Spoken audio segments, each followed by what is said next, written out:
ఒకవైపున వరదలతో పదుల సంఖ్యలో ప్రాణాలు కోల్పోయి తిండి తెప్పలు అందక ఇబ్బంది పడి వాళ్ళందరినీ పరిష్కరించే దిశగా అడుగులు వేస్తుంటారు. మరో పక్కన అమరావతి రచ్చ మళ్ళీ ఆరంభమైంది. మొన్న కుండపోత వర్షాల కారణంగా కొండవీటి వాగు నుంచి వచ్చినటువంటి వాటర్ అది వస్తుంది, ఓ రోజు ఉంటుంది, వెళ్ళిపోతుంది. ఇది సహజం. కొండవీటి వాగు డైవర్షన్ చేయడానికి ప్రణాళికలు రచించిన మాట వాస్తవం. అయితే అది పూర్తి కాలేదు అన్నటువంటి విషయం నిన్నట మళ్ళీ నీళ్లు మునగటం కానీ, హైకోర్టు కూడా 2 రోజుల పాటు సెలవు ప్రకటించేటటువంటి అంశం కానీ, అంటే ఆన్లైన్లో మాత్రమే కార్యకలాపాలు నిర్వహించే అంశం కానీ స్పష్టమైపోతుంది. అయితే మొన్న ఈ సాక్షి అక్కడంతా అమరావతిలో మునిగిపోయినాయి అంటే అదేమీ లేదని ఈనాడు జ్యోతి ఫోటోలతో మా బృందాలు పర్యటించినాయి అని చెప్తే, ఇప్పుడు తాజాగా సాక్షి వాళ్ళు చెప్పినటువంటి ప్రదేశాలకు సంబంధించి వీళ్ళు స్పాట్ విజిట్ చేసి వీళ్ళు ఫోటో పెట్టారు.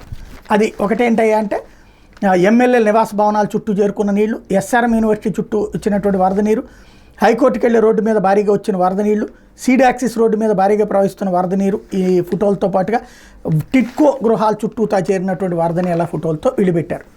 ఇక్కడ ఇట్లా రోడ్డు ఉంది, వెనకాల బిల్డింగ్ ఉంది, ఈ చుట్టూ వచ్చి నీళ్లు చేరినాయి. ఈ రోడ్డు ఖాళీగా ఉంది కాబట్టి ఈ రోడ్డు అసలు చూసారా ఇక్కడ ఏం లేదు అని వీళ్ళు ఇట్టించి తీశారు ఫోటో ఈనాడు జ్యోతి. ఆ పక్కన ఉన్న నీళ్ళ వైపు నుంచి తీస్తున్నారు వీళ్ళు. ఆ బిల్డింగులు ఏమీ మునగల, బిల్డింగుల చుట్టూ నీళ్ళు వచ్చి చేరినాయి. అది హైదరాబాద్లోనూ ఉంటాయి, బెంగళూరులోనూ ఉంటాయి, మన ఇళ్ళ చుట్టూతా నీళ్లు ఉండటం అన్నటువంటి. కాబట్టి ఇదేది పెద్ద ప్రమాదకరమైనటువంటి అంశం కాదు, ఇదేదో అమరావతి మునిగిపోయినట్టు కాదు.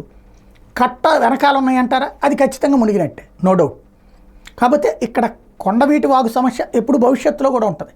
దానికి పరిష్కారం ఏదో ఆలోచిస్తున్నారంటున్నారు, అది సెట్ చేసుకుంటే సరిపోతుంది.